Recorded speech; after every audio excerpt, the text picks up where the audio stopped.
ម៉ាកយីហោសម្លៀកបំពាក់ល្បីចំនួន15ដែលបង្កើតឡើងដោយជនជាតិអង់គ្លេស 1. Alexander McQueen បង្កើតឡើងនៅឆ្នាំ1992ដោយលោក Alexander McQueen 2. Vivian Westwood បង្កើតឡើងនៅឆ្នាំ1971ដោយលោកស្រី Vivian Isabel Westwood 3. Burberry បង្កើតឡើងនៅឆ្នាំ1856ដោយលោក Thomas Burberry 4. Paul Smith បង្កើតឡើងនៅឆ្នាំ1970ដោយលោក Paul Smith 5. Barbour បង្កើតឡើងនៅឆ្នាំ1894ដោយលោក John Barbour 6. Stella McCartney បង្កើតឡើងនៅឆ្នាំ2001ដោយលោកស្រី Stella Nina McCartney 7. Victoria Beckham បង្កើតឡើងនៅឆ្នាំ2008ដោយលោកស្រី Victoria Beckham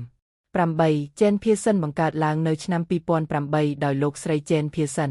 9. John Galliano បង្កើតឡើងនៅឆ្នាំ1984ដោយលោក John Galliano 10. River Island បង្កើតឡើងនៅឆ្នាំ1948ដោយលោក Bernard Lewis 11. Weir Bonner បង្កើតឡើងនៅឆ្នាំ2014ដោយកញ្ញា Grace Weir Bonner 12. Hackett បង្កើតឡើងនៅឆ្នាំ1983ដោយលោក Jimmy Hackett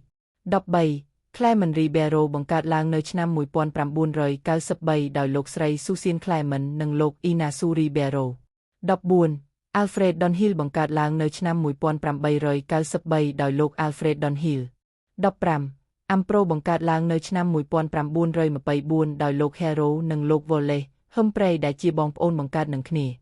សូមអរគុណចំពោះការតាមដានទស្សនាសូមបងប្អូនជួយចុច Like និង Share វីដេអូនេះផង